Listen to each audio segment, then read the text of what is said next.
자, 우리 에스겔 38장 9절에서 16절 보겠습니다. 내가 올라오되 너와 내 모든 때와 너와 함께한 많은 백성이 광풍같이 이르고 구름같이 땅을 덮으리라.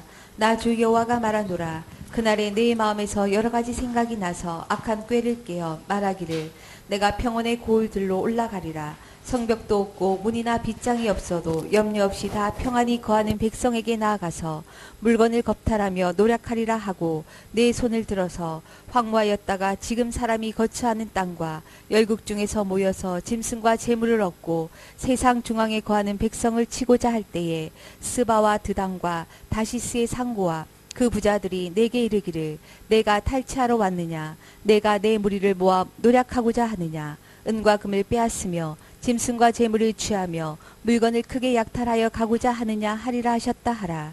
인자야, 너는 또 예언하여 곡에게 이르기를 주 여호와의 말씀에 내 백성 이스라엘이 평안히 거하는 날에 내가 어찌 그것을 알지 못하겠느냐. 내가 내 고토 극한 북방에서 많은 백성 곧 다 말을 탄 큰 떼와 능한 군대와 함께 오되 구름이 땅에 덮인같이 내 백성 이스라엘을 치러 오리라. 고가 끝날에 내가 너를 이끌어다가 내 땅을 치게 하리니 이는 내가 너로 말미암아 이방 사람의 목전에서 내 거룩함을 나타내어 그들로 다 나를 알게 하려 함이니라. 자, 에스겔 38장 12절 또 읽어보세요.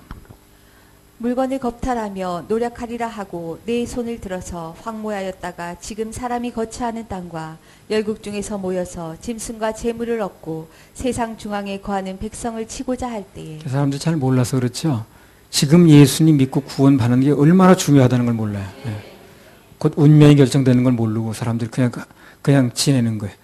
그냥 사단에 속아가지고 그냥 생각도 못하게 만드는 거거든. 그게 얼마나 지금 잘못됐다는 걸 이제 알게 돼요. 교회들이 그걸 강조 안 한다는 게 참 그거 아주 사람을 그냥 완전히 망쳐놓는 거죠. 망쳐놓는.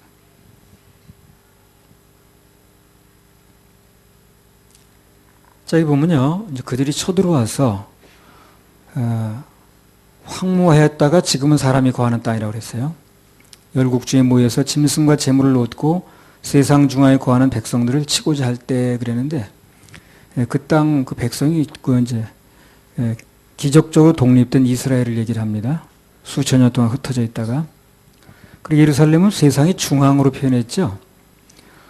그 과학자들, 이제 그 지질학자들 얘기에 의하면 지구의 중앙이 어디냐면요. 그 터키란 나라 아십니까? 소아시아 반도에 있는. 거기 수도가 앙카라예요, 앙카라. 터키 수도가 앙카라라니까. 이스탄불은 뭐예요? 항구 도시인데. 그 앙카라가 지구의 중앙이에요. 근데 그 예루살렘이 거기하고 위도와 경도가 똑같습니다. 같은 위치에 있어요. 그래서 중앙으로 얘기를 하는 거예요, 지금요. 예루살렘을 지구의 중앙이라고 해도 되는 겁니다. 그래서 위도와 경도가 똑같은 데 있어요. 우리나라 중앙은 어디입니까? 네? 우리나라 중앙은 어디 있어요? 한반도 중앙. 충주입니다, 충주. 여기 중앙탑이라는 게 있어요. 우리 그 중앙탑 근처에서 순댓국도 먹고 그랬죠. 그래서 이제 중앙탑이라는 게 있습니다. 그 중앙탑 있는 데가 우리 한반도의 그 중앙입니다. 아무튼 그래서요, 오늘 이스라엘을 쳐들어온 그 민족들은 공통점이 하나같이 하나님을 믿지도 않고 섬기지도 않는 민족, 하나님을 안 믿는, 모르는 민족들이 쳐들어왔습니다. 그래서 그들을 하나님이 어떻게 하시는가 하는 얘기가 나왔거든요. 에스겔 38장 15절 16절. 내가 내 고토 극한 북방에서 많은 백성 곧 다 말을 탄 큰 떼와 능한 군대와 함께 오되 구름이 땅에 덮인같이 내 백성 이스라엘을 치러 오리라.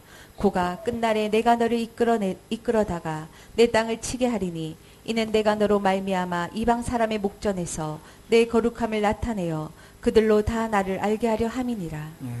고가 끝날에 내가 너를 이끌어다가 내 땅을 치게 하리니. 그러니까 다 하나님이 이끌어 오시는 거예요. 그거요.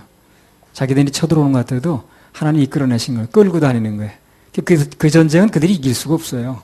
하나님이 끌고 다니는 거거든. 갈고리에 낀다 그러잖아요. 갈고리에 끼어가지고 끌어내는 거예요. 그러니까 자기네들이 쳐들어오는 것 같아도 하나님이 다 끌어내셔가지고 멸망시키려고 끌어내는 전쟁이기 때문에 그 전쟁은 그들이 절대 이기질 못합니다. 내 땅을 치게 하리니 이는 내가 너로 말미암아 이방 사람의 목전에서 내 거룩함을 나타내어 그들로 다 나를 알게 하리 함이니라. 그러니까 하나님께서 이 전쟁을 주관하시고 모든 우주의 역사에 수레바퀴를 돌리신다는 걸 알려주시려고 그렇다는 거예요. 그래서 한마디로 그들에게 하나님의 큰 역사를 나타내셔서 그들로 하여금 하나님이 누구신가 하는 걸 알게 하겠다는 거거든요. 뭘로 알게 하는 겁니까? 실력으로. 굉장히 말세가 될수록요, 특히 환란기에는 하나님께서 이 온천한 민족 앞에서 일하시는 게 아주 강력하게 나타납니다. 알려주셔야 되니까. 지금은 이제 은혜 시대이기 때문에 그런 게 좀 뭐 이렇게 많이 나타나지 않습니다만, 이제 말세가 되게 되면 그 환경에 따라서 굉장히 강력하게 하나님 일하심이 나타나요. 사람들이 다 볼 수 있게. 그분의 이제 실력을 이제 많이 나타내시죠. 이 실력을 나타내시는 방법은 여러 가지 있습니다. 각종 전쟁에서 뭐 기적적으로 승리하시는 방법도 있고요. 천재지변으로 온 세상을 무섭게 하는 방법도 있습니다. 지난번에 어디선가는 막 주먹덩이만한 우박이 떨어졌다 그러던가. 차 지붕이 펑크가 나고 그랬어요. 얼마나 그 차 지붕이 쇠로 돼 있잖아요. 그게 막 뚫어지고 그랬어요. 그 사람이 맞으면 어떻게 되겠어요? 그런 게 막 떨어진다는 거예요, 앞으로. 환란기에는 이 지구의 환경이 지금 같지 않아요. 지금은 다 이렇게 하면 그냥 질서 속에 돌아갑니다만, 뭐 해가 막 빛을 내지 않습니다. 그리고 달이 아주 그 핏빛으로 변하고요. 바다의 3분의 1이 피로 변하고 이렇게 합니다. 어족들이 다 죽고요. 노아홍수 때는 어족은 안 죽었죠. 근데 그때는 이제 말세가 되면 어족도 다 죽어요. 그런 어마하고 무시무시하고 어마한 일을 이제 벌이시려다 보니까 그 교회를 먼저 피신을 시키는 거예요. 그 신부기 때문에 미리 공중으로 피신을 시켜 놓으시는 겁니다. 당신의 신부가 다치면 안 되거든요. 그래서 미리 공중으로 피신을 시켜 놓고 그 다음에 이제 일이 진행되는 겁니다. 그러니까 환란 전 휴거설이 맞는 것입니다. 아무튼 그래서 하나님께서는 그분의 실력을 보여주심으로써 온 세상으로 하여금 당신을 알게 하시겠다는 거예요.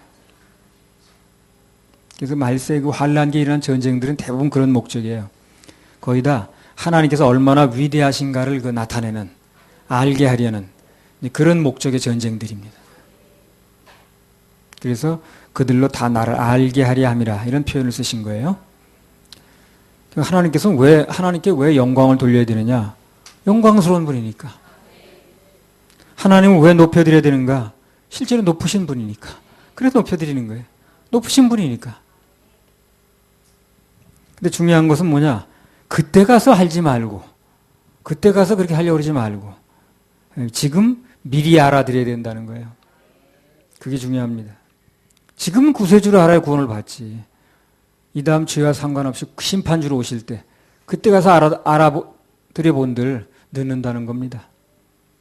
그때는 알긴 알았는데 고생은 고생대로 다 이미 지난 환란기 한 거고 구원도 못 받고 그렇습니다.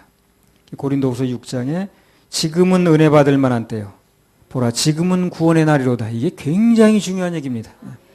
이게 얼마나 실감나고 중요한 일인가는 그때 가보면 알아요. 오늘 지금 괜히 쓸데없는 데 시간 보내지 말고 마음 뺏기지 말고 오늘 구원의 복음이 들려질 때 받아들이는 거. 그게 최고로 잘하는 겁니다. 너무 잘하는 거예요, 그게. 자, 에스겔서 38장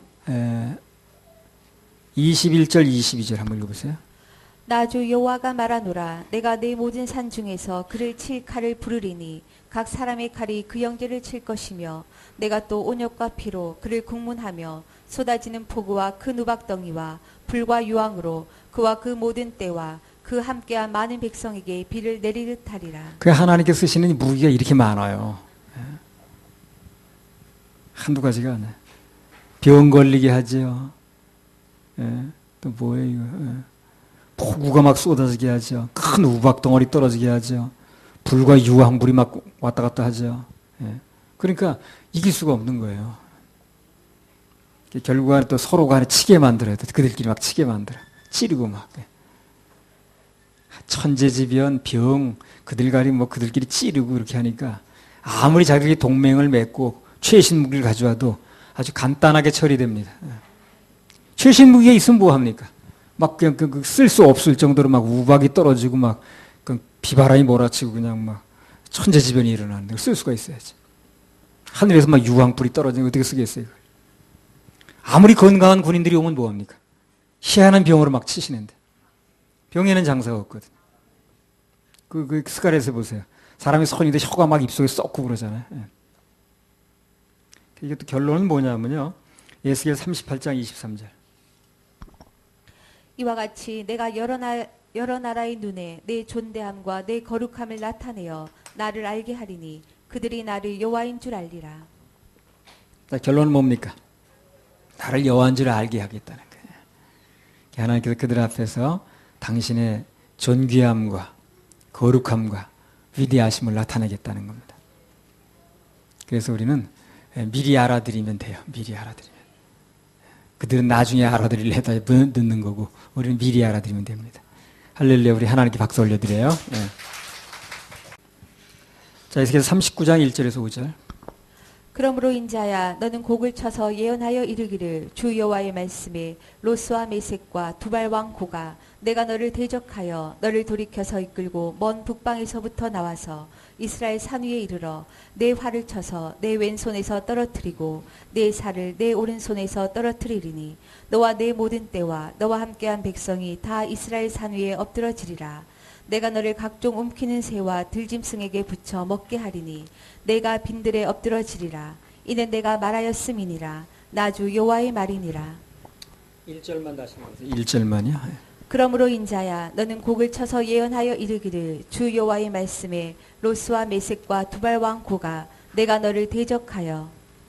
자, 여기 보면 주 여호와의 말씀에 로스와 메섹과 두발 왕 고가 내가 너를 대적하여 그랬습니다. 모든 것의 결론은 하나님께서 그들을 대적하시는가 아니면 돕는가 거기에 달렸어요. 대적하면 못 이깁니다. 하나님 도우시면 승리합니다. 그래서 하나님 대적하시면 오늘 곡과 마곡 이런 것처럼 망하는 거고, 반대로 하나님이 도우시면 사람들이 아무리 방해를 해도 소용없어요. 결국 승리하고 잘 됩니다. 한번 해보세요. 결국은 잘 됩니다. 네, 결국은 잘 돼요. 시편 146편 3절에서 5절. 방백들을 의지하지 말며 도울 힘이 없는 인생도 의지하지 말지니 그 호흡이 끊어지면 흙으로 돌아가서 당일에 그 도모가 소멸하리로다. 야곱의 하나님으로 자기 도움을 삼으며 여호와 자기 하나님에게 그 소망을 두는 자는 복이 있도다. 예. 도울 힘이 없는 사람을 의지하면 낭패를 당하는 것이고, 반대로 도울 능력이 있는 하나님께 소망을 두는 자는 복이 있다는 겁니다. 왜? 하나님이 도우시면 결국 그는 잘 되니까. 하나님 도우셔서 안 될 게 뭐 있겠습니까? 하나님 도우시면 다 잘 되지. 에스겔 39장 2절. 너를 돌이켜서 이끌고 먼 북방에서부터 나와서 이스라엘 산 위에 이르러. 계속해서 하나님께서 그들의 군대를 끌고 다닌다는 얘기 나오거든요. 하나님께서 모든 군대는요 다 끌고 다니세요. 그래서 그분의 뜻대로 승리도 하게 하시고 또는 반대로 패하기도 하시는 거예요. 승리하려면 승리할 수 있는 위치로 데려다 놓으시는 거, 군대를. 패하려면 순 낭떠러지기, 절벽, 천재지변이 일어나는데 그런 데를 끌고 다니는 거예요. 이 전쟁의 승패는 하나님께서 친히 결정하십니다. 39장 1절에서 5절. 그러므로 인자야 너는 곡을 쳐서 예언하여 이르기를 주 여호와의 말씀에 로스와 메섹과 두발 왕 고가 내가 너를 대적하여 너를 돌이켜서 이끌고 먼 북방에서부터 나와서 이스라엘 산 위에 이르러 내 활을 쳐서 내 왼손에서 떨어뜨리고 내 살을 내 오른손에서 떨어뜨리리니 너와 내 모든 때와 너와 함께한 백성이 다 이스라엘 산 위에 엎드러지리라. 내가 너를 각종 움키는 새와 들짐승에게 붙여 먹게 하리니 내가 빈들에 엎드러지리라. 이는 내가 말하였음이니라. 나 주 여호와의 말이니라. 1절만 다시 말해주세요. 1절만이요. 그러므로 인자야 너는 곡을 쳐서 예언하여 이르기를 주 여호와의 말씀에 로스와 메섹과 두발 왕 고가 내가 너를 대적하여. 자, 여기 보면 주 여호와의 말씀에 로스와 메섹과 두발 왕 고가 내가 너를 대적하여 그랬습니다. 모든 것의 결론은 하나님께서 그들을 대적하시는가 아니면 돕는가 거기에 달렸어요. 대적하면 못 이깁니다. 하나님이 도우시면 승리합니다. 그래서 하나님 대적하시면 오늘 곡과 마곡 이런 것처럼 망하는 거고, 반대로 하나님이 도우시면 사람들이 아무리 방해를 해도 소용없어요. 결국 승리하고 잘 됩니다. 한번 해보세요. 결국은 잘 됩니다. 네, 결국은 잘 돼요. 시편 146편 3절에서 5절. 방백들을 의지하지 말며 도울 힘이 없는 인생도 의지하지 말지니 그 호흡이 끊어지면 흙으로 돌아가서 당일에 그 도모가 소멸하리로다. 야곱의 하나님으로 자기 도움을 삼으며 여호와 자기 하나님에게 그 소망을 두는 자는 복이 있도다. 예. 도울 힘이 없는 사람을 의지하면 낭패를 당하는 것이고, 반대로 도울 능력이 있는 하나님께 소망을 두는 자는 복이 있다는 겁니다. 왜? 하나님이 도우시면 결국 그는 잘 되니까. 하나님 도우셔서 안 될 게 뭐 있겠습니까? 하나님 도우시면 다 잘 되지. 에스겔 39장 2절.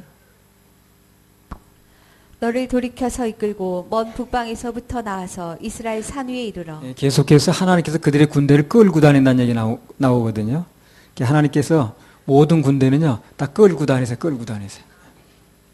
그래서 그분의 뜻대로 승리도 하게 하시고 또는 반대로 패하기도 하시는 거예요. 승리하려면 승리할 수 있는 위치로 데려다 놓으시는 거예요. 군대를. 패하려면 순 낭떠러지기, 절벽, 천재지변이 일어나는데 그런 데를 끌고 다니는 거예요. 전쟁의 승패는 하나님께서 친히 결정하십니다. 에스겔 30장 25절.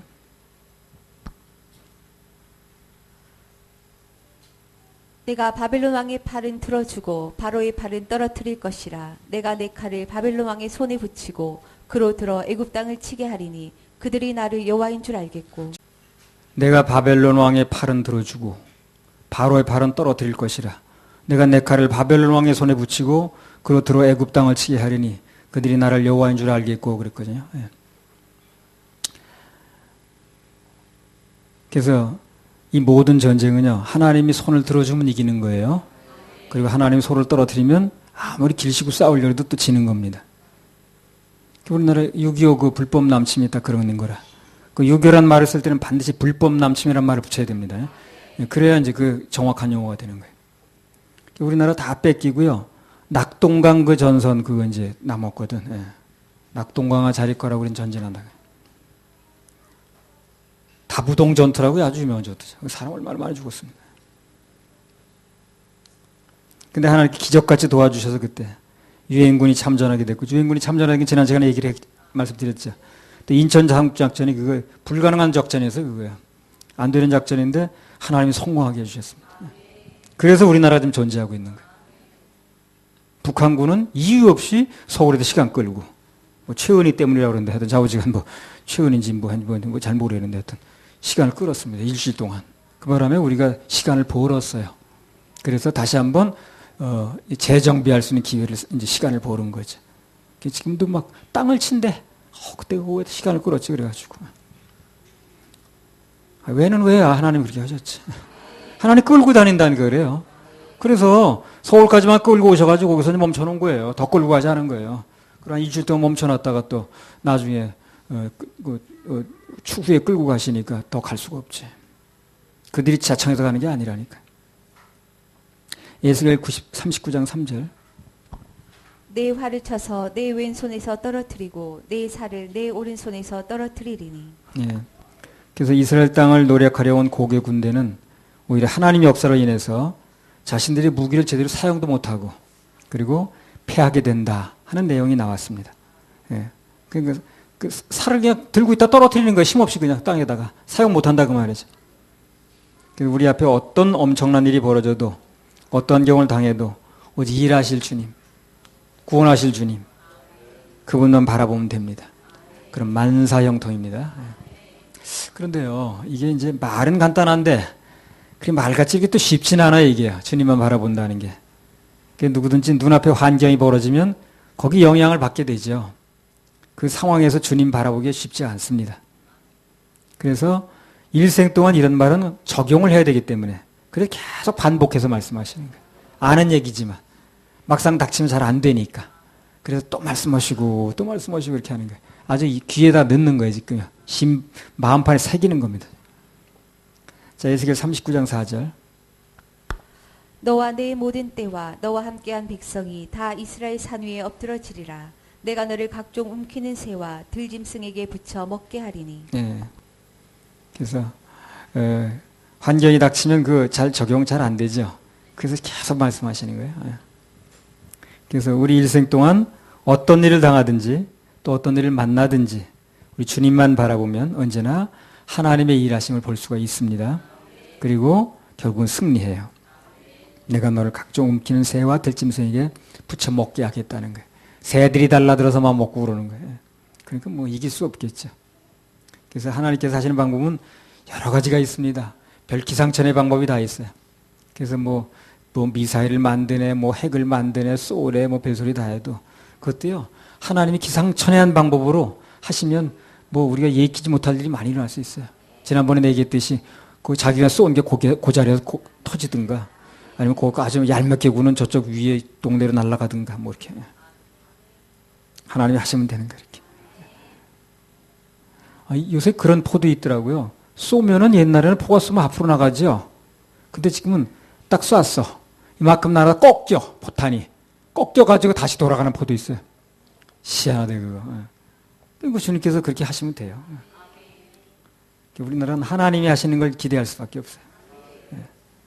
에스겔 39장 5절. 내가 빈들에 엎드러지리라. 이는 내가 말하였음이니라. 나 주 여호와의 말이니라. 예. 그래서 우리는 사람들이 뭐라고 하든 하나님께서 그렇게 말씀하셨는가 아닌가 그것만 확인하면 됩니다.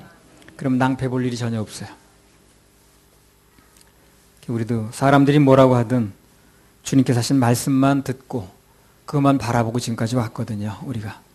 그랬더니 오늘날까지 이렇게 이루셨고 또 앞으로도 이뤄 가실 겁니다. 할렐루야. 우리 하나님께 박수 올려드려요. 39장 6절. 내가 또 불을 마곡과 및 섬에 평안히 거하는 자에게 내리리니 그들이 나를 여호와인 줄 알라. 예. 하나님께서 비록 전쟁에 직접 출전 안 했어도 뒤에서 조종하는 세력들이 있죠. 예. 그 조종하는 세력까지도 같이 쳐부신다는 거예요. 예. 아주 악한 대적자들을 뿌리채 뽑겠다는 거죠. 사람들이 하는 일이라는 게 다 그래요. 어설프고 실수투성이고 하자가 많아. 근데 하나님께 맡기면 뿌리채 뽑습니다. 그것도 한 방에. 한 방에. 병도 고쳐주시면 하나님께서 고치시면 아예 뿌리채 뽑습니다. 그래서 우리는 하나님께 박수만 쳐드리면 돼.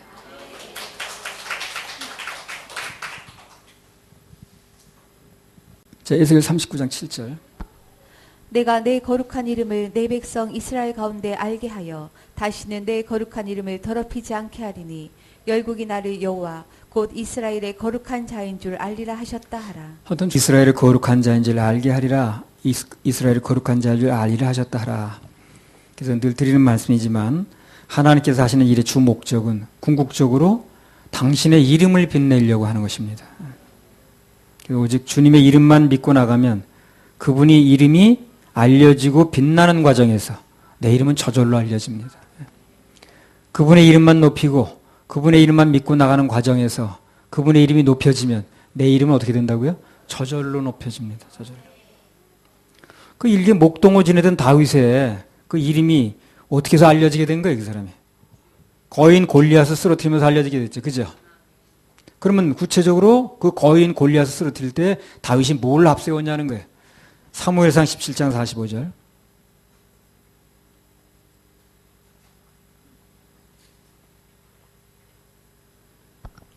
다윗이 블레셋 사람에게 이르되 너는 칼과 창과 단창으로 내게 오거니와 나는 만군의 여호와의 이름 곧 내가 모욕하는 이스라엘 군대의 하나님의 이름으로 내게 가노라. 하나님의 이름으로 내게 가노라. 다윗이 오직 하나님의 이름을 앞세우고 나가니까 그분께서 다윗을 하여 큰 승리를 얻게 하셨습니다. 이겨야 그분의 이름이 빛나지 않습니까? 그죠? 예. 하나님의 이름이 빛나고 영광을 넣는 가운데서 다윗의 이름은 어떻습니까? 저절로 수직상승했어요. 수직상승. 두 손 들고 수직상승. 옛날에 참 많이 들려주신 말씀이네. 탄탄대로 수직상승. 네 자리 이렇게 말씀 많이 했어요. 에스겔 39장 25절. 그러므로 나 주 여호와가 말하노라. 내가 이제 내 거룩한 이름을 위하여 열심을 내어 야곱의 사로잡힌 자를 돌아오게 하며 이스라엘 온 족속에게 긍휼을 베풀지라. 여기도 보세요. 하나님께서 당신의 이름 때문에 열심을 내신다 그랬죠. 그죠? 네, 이름 때문에. 그분이 일하시는 근거는 이름 때문에 합니다. 하나님이 일하시는 근거는 그분의 이름 때문에 하신다는 거. 우리는 그거 꼭 알아야 돼요. 꼭 알아야 됩니다. 그래서 그분의 이름을 귀중하게 여겨야 되고 그분의 이름을 믿어야 되고 그분의 이름을 앞세워야 되고 그분의 이름을 거룩하게 해드려야 되고 그렇습니다. 그래서 방금도 말씀드렸다시피 하나님의 이름이 있는 곳에는 특별한 역사가 있습니다. 예수의 이름을 귀중하게 여기면 그곳에는 구원의 역사가 나타나고 각종 능력의 역사도 있어요. 마태복음 7장 22절.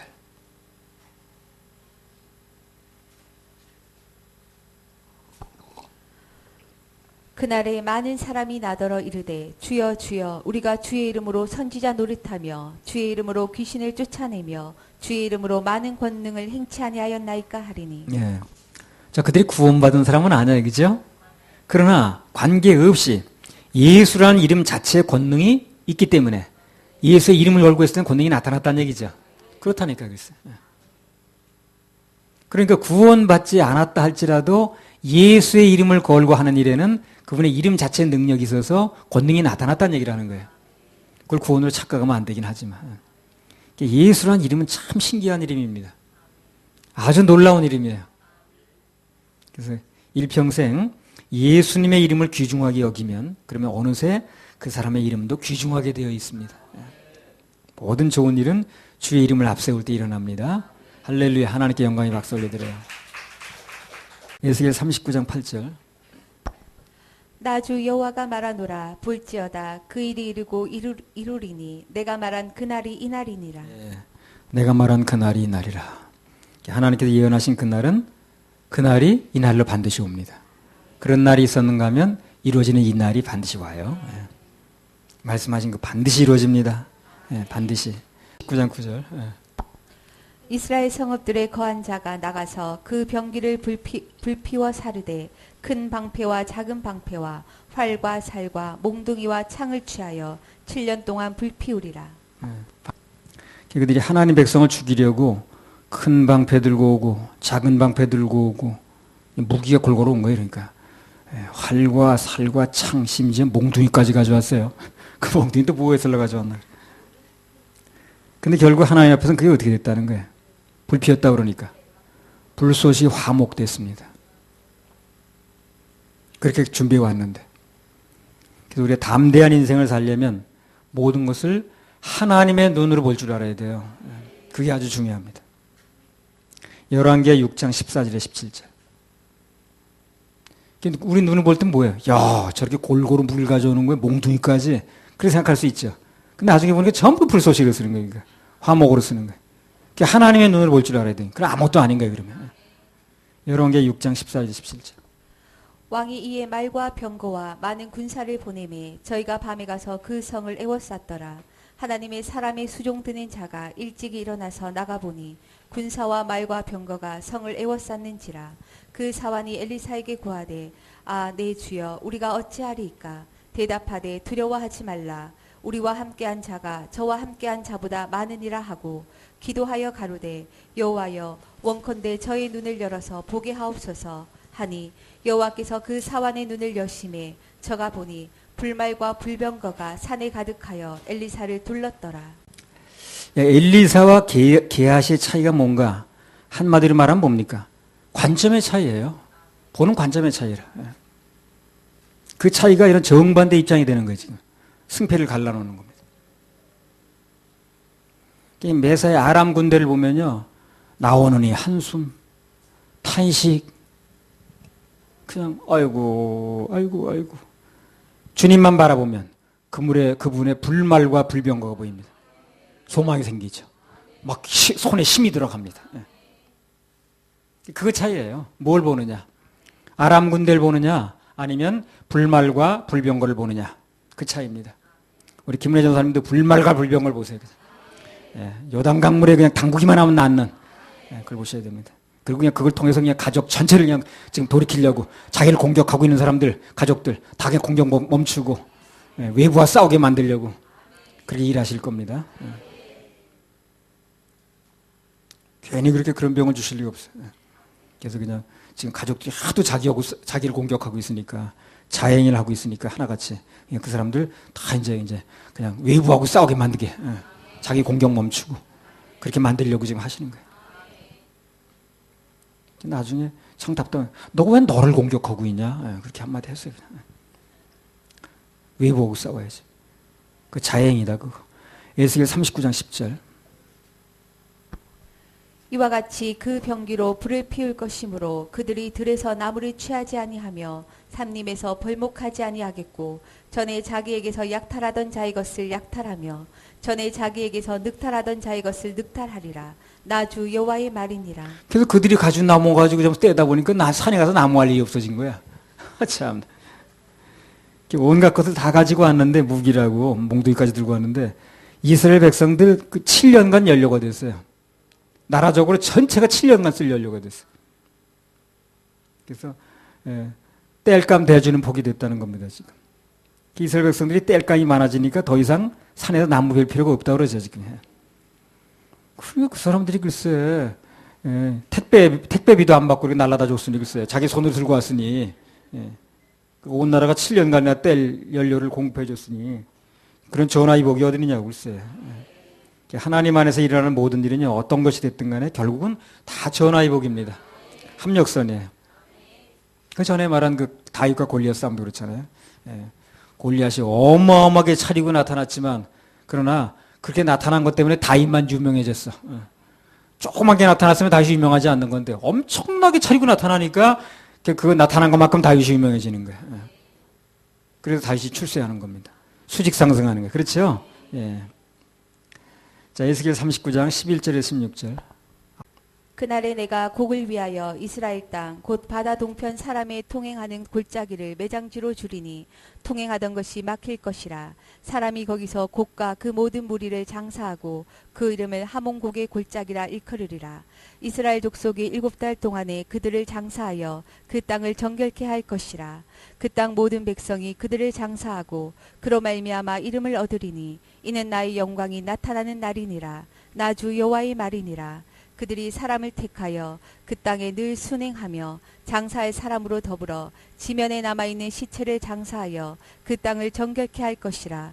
7달 후에 그들이 살펴보되 순행하는 자가 그 땅으로 통행하다가 사람의 뼈를 보면 그 곁에 표를 세워 장사하는 자로 와서 하몬곡 골짜기에 장사하게 할 것이요 성의 이름도 하모나라 하리라. 그들이 이와 같이 그 땅을 정결케 하리라. 자, 15절에 하몬곡 골짜기라고 나왔습니다. 그것이 어디냐에 대해서는요 학설이 여러 가지가 있는데 사해 위쪽에 요단 골짜기를 보는 견해가 유력하더라고요. 하몬곡 골짜기라는 뜻은요 고개 무리의 골짜기라 그런 뜻인데 그들이 이제 무리를 지어가지고 와가지고 이제 거기서 다 죽는지 어떻게 하는지. 자, 4절만 한번 읽어보세요. 환란계다 있는 일이에요 이거요. 우리가 사실 관계없는 일이라고 그랬어요. 에스겔 39장 4절. 너와 내 모든 때와 너와 함께한 백성이 다 이스라엘 산에 엎드러지리라. 내가 너를 각종 움키는 새와 들짐승에게 붙여 먹게 하리니. 예. 그들의 시신을 일체로 새와 짐승이 다 먹었는데 그래도 시체가 남았어. 그래가지고 자그마치 7달 동안 묻었다는 거예요. 얼마나 많이 왔으면. 그 이스라엘에 지금 그 희한한 새가 막 번식하기 시작한다고 그래요. 근데 그 새가 하여튼 그 뭐 소나 이런 거 막 뜯어먹는데 한 2, 3분이면 다 뜯어먹는데요. 예. 그 나중에 계시록에 보세요. 왕의 시신들이 막 뜯어먹는다고 그랬죠. 그거 뜯어먹으려고 좀 새들이 막 번식하는 거예요, 지금. 예. 사람 하나 뜯어먹는데 한 2, 3분이 다 뜯어먹는 거예요. 시신 처리를 해야 되니까. 그래도 그냥 또 남아서 7달 동안 묻는다는 거예요. 얼마나 많은 사람들이 쳐들어오는지. 그러나 여기서도 우리가 알 수 있는 것은 하나님 앞에서는 사람이 얼마나 많으냐는 별로 중요하지 않습니다. 사람끼리 숫자가 문제될는지 모르지만 그러나 하나님 앞에서는 전혀 문제가 안 돼요. 그래서 그냥 아무리 많이 와도 다 한 방에 해결하시면 되는 거예요. 하나님 앞에 중요한 건 하나님 뜻을 알고 그 뜻대로 움직이는 사람들의 숫자. 그것만 중요합니다. 하나님 뜻을 알고 그 뜻대로 움직이는 숫자가 몇 명이냐가 중요해요. 사람들 제대로 길을 제시할 수 있는 그 숫자가 중요하지. 그걸 그냥 속아서 넘어가는 숫자가 몇만 명인지 몇십만인지 그게 중요한 게 아니라고. 근데 사람들 그 숫자 가지고 따지거든. 그게 숫자가 많다고 그러면서. 그 숫자가 많으면 뭐하나. 속는 사람만 더 늘어나는데. 사무엘상 14장 6절.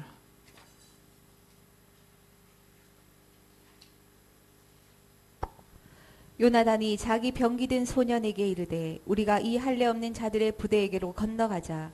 여호와께서 우리를 위하여 일하실까 하노라. 여호와의 구원은 사람의 많고 적음에 달리지 아니하였느니라. 여호와의 구원은 사람의 많고 적음에 달리지 아니하였느니라. 하나님께서는 그런 믿음을 가진 사람들 앞에서 사람이 많고 적에 달린 게 아니야. 하나님 우리와 함께 하시냐 아니냐 그게 문제야.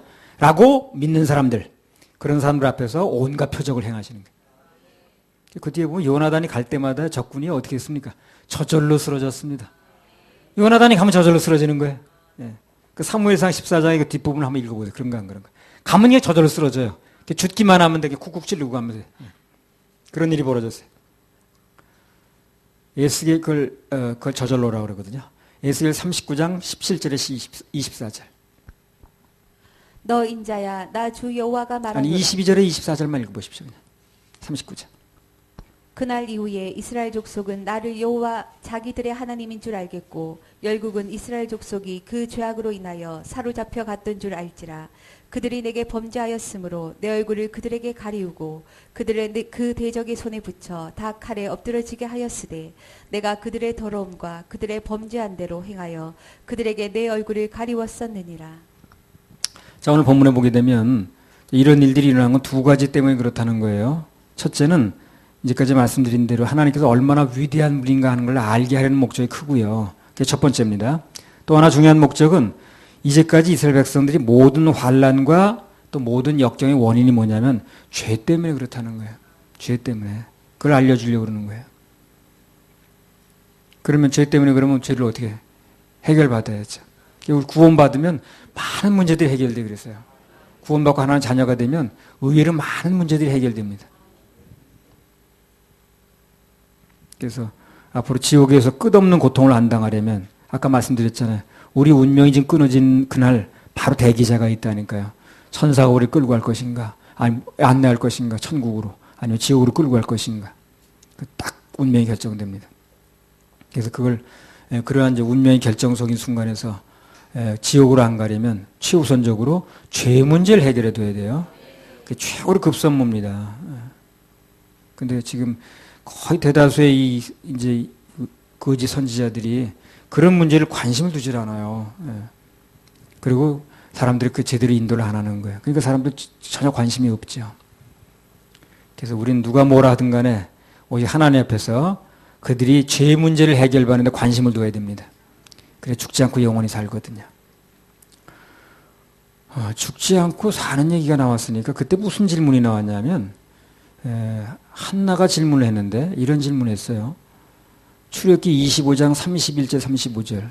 너는 정금으로 등대를 쳐서 만들되 그 밑판과 줄기와 장과 꽃받침과 꽃을 한 덩이로 연하게 하고 가지 6을 등대 곁에서 나오게 하되 그 3가지는 이 편으로 나오고 그 3가지는 저 편으로 나오게 하며 이 편 가지에 살구꽃 형상의 잔색과 꽃받침과 꽃이 있게 하고 저 편 가지에도 살구꽃 형상의 잔색과 꽃받침과 꽃이 있게 하여 등대에서 나온 6가지를 같게 할지며 등대 줄기에는 살구꽃 형상의 잔넥과 꽃받침과 꽃이 있게 하고 등대에서 나온 여섯 가지를 위하여 꽃받침이 있게 하되 두 가지 아래 한 꽃받침이 있어 줄기와 연하게 하며 또 두 가지 아래 한 꽃받침이 있어 줄기와 연하게 하며 예, 등대에 대한 얘기를 하면서 특별히 살구꽃 얘기를 했다는 거예요. 특히 살구꽃에 무슨 의미가 있느냐 이제 그런 질문을 했거든요. 근데 그 질문 끝에 우리도 이민정 자매 추가로 질문 하나 더 했습니다.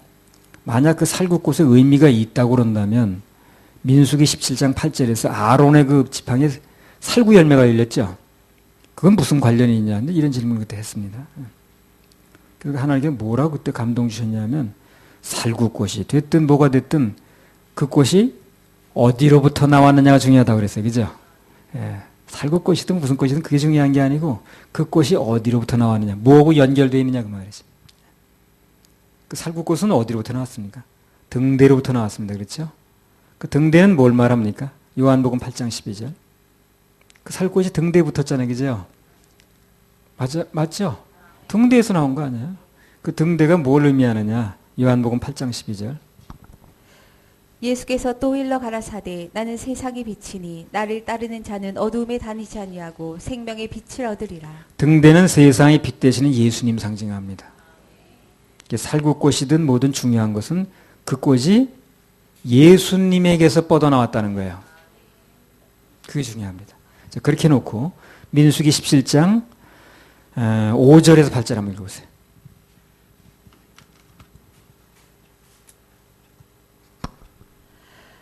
내가 택한 자의 지팡이에는 싹이 나리니 이것으로 이스라엘 자손이 너희를 대하여 원망하는 말을 내 앞에서 그치게 하리라. 모세가 이스라엘 자손에게 구하매 그 족장들이 각기 종족대로 지팡이 하나씩 그에게 주었으니 그 지팡이 합이 12이라. 그 중에 아론의 지팡이가 있었더라. 모세가 그 지팡이들을 증거의 장막 안 여호와 앞에 두었더라. 이튿날 모세가 증거의 장막에 들어가 본즉 레위 집을 위하여 낸 아론의 지팡이에 움이 돋고 순이 나고 꽃이 피어서 살구 열매가 열렸더라. 예, 이제 아론의 지팡이에 싹이 났다는 것은 하나님께서 아론을 선택하고 인정하신다는 물론 뜻이겠죠. 근데 거기서 영적인 뜻이 있는데 그걸 아주 뭐 부가해서 설명을 드리면 각 종족들의 지팡이 12개를 취했거든요. 유독 아론의 지팡이에서만 꽃이 피고 살구 열매가 열렸다는 거예요. 그 살구꽃이 어디로부터 뻗어나왔다고 그랬어요? 등대 대신 예수님으로부터. 그 핵심 교훈이 뭡니까? 오직 열매는 예수님에게서만 나온다는 거죠. 예수님에게서만 나와요. 그러면 그 줄기를 예수님에게 대지 않은 사람은 그 열매가 나올 수 없어요? 없어요? 없습니다. 그래서 핵심 교훈은 오직 열매는 예수님에게서만 나온다는 거예요. 특히 죽은 나무가 된 그 지팡이 죽은 나무인데 그게 거기서 꽃이 피었다는 건 부활을 상징하는 건데 열매가 맺는다는 건 모든 생명의 열매는 부활의 열매는 오직 예수님만 통해서 됩니다. 석간 죽어도 뼈가 나면 돌아다녀요. 살이라는 게 뼈거든 그게. 근데 예수님은 뼈가 보이지 않습니다. 왜? 부활하셨으니까. 그래서 우리는 부활을 믿기 때문에 우린 예수님 뼈가 발견됐다 그러면요 다 교회 문 닫아야 됩니다. 그러나 불교는 부활의 종교가 아니기 때문에 뭐 진신살이 무슨 뭐 그 전시한다고 그래가지고 전 세계 돌아다녀요. 그게 이제 예수님 그 석가가 이제 그 화장하고 난 뼈거든 그게. 그럼 우리는 그러면 안 돼. 근데 그 뼈를 보고 믿는다고 그 사람들이 줄을 서서 보고 있는다고 그거 웃기는 거 아닌가? 부활한 예수님 믿어야지 뭐 아이고. 그래서 우리도 부활의 소망을 가져야지. 죽어도 뼈나 돌아다니면 뭐 하냐 그거. 그 살이가 있으면 어떻고 뭐 한 살이 두 살이 없으면 어때 그거. 참 사람들도 웃겨. 무슨 꽃이든 열매를 맺으려면 등대 대신 예수님이 연결되는 게 중요합니다. 모든 열매, 특히 생명의 열매는 예수님만 통해서 나오거든요. 그래서 이것은 요한복음 14장 6절이나 같은 의미라고 보면 됩니다. 요한복음 14장 6절에 예수께서 가라사대 내가 곧 길이요 진리요 생명이니 나로 말미암지 않고는 아버지께로 올 자 없다. 그때 그 이런 말도 나왔어요. 살구를 한국말 그대로 해석하면 죽고의 반대인 살구라고 그랬죠. 그죠? 그 예수님은 살구나무예요? 죽구나무예요? 살구나무. 그래서 예수님은 생명나무, 살구나무입니다. 예수님 꽃은 살구꽃이 죽은 꽃이 아니에요. 그래서 결론은 뭡니까? 예수님만 믿으면 다 산다는 겁니다. 살구나무예요. 죽은 나무가 아닙니다. 한번 살구를 믿어야지. 그래, 죽구를 믿으면 되겠어요. 예수님만 믿으면 다 삽니다. 우리 1594번 한번 불러봐요. 미가엘 생명나무라.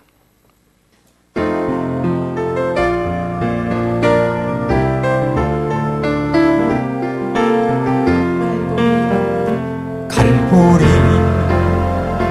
언덕에 주님의 십자가 주님의 십자가 그 피로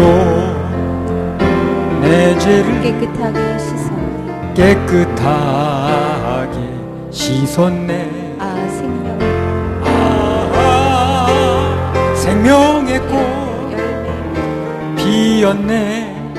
열매 맺었네. 나는 다시 태어났네.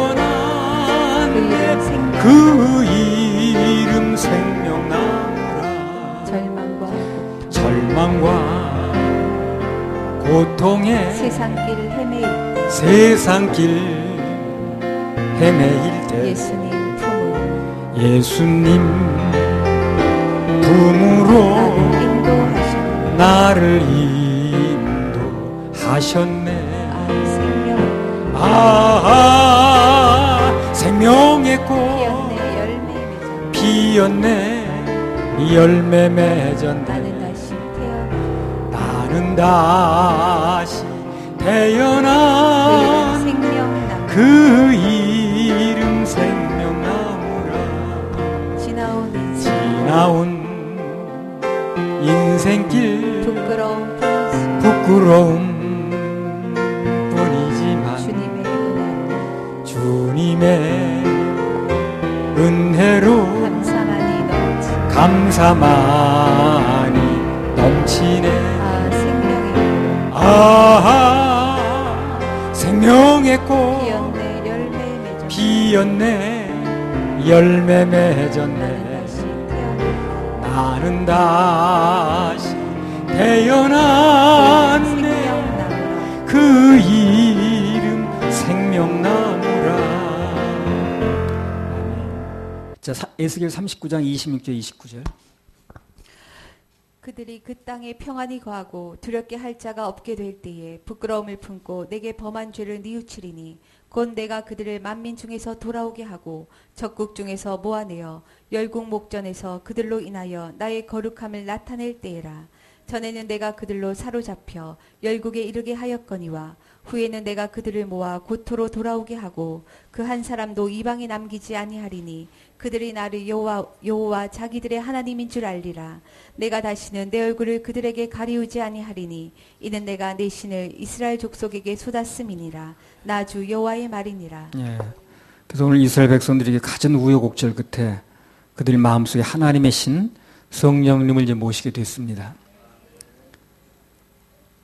그리고 어렵게 이제 하는 건데 그 사람들은 우리는 굳이 그런 과정 안 거치고도 십자가에서 그냥 지옥 갈 모든 죄를 해결하신 예수님만 믿으면 성령을 선물로 받거든 지금요. 참 얼마나 좋은 시대인지 몰라요. 너무 좋은 시대입니다 지금. 사도행전 2장 37절 39절.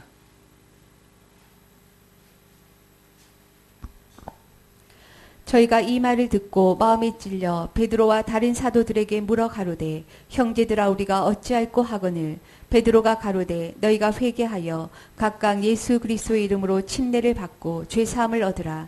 그리하면 성령을 선물로 받으리니 이 약속은 너희와 너희 자녀와 모든 먼데 사람 곧 우리 하나님이 얼마든지 부르시는 자들에게 하신 것이라 하고. 네. 그래서 베드로와 이방인들이 그러죠. 성령은 선물로 받는다. 너희가 성령을 선물로 받으리니. 구원이 선물이에요. 구원 받을 때 성령님이 오시는 겁니다. 그리고 구원은 결론적으로 선물이라는 얘기를 하는 거예요. 사람 중을 하는 게 아니라 다 같이 선물 너희가 그 은혜를 인하여 믿음으로 말미암아 구원을 얻었나니 이것이 너희에게서 나는 것이 아니요 하나님의 선물이라. 아멘. 선물. 할렐루야. 우리 하나님께 박수 올려드려요.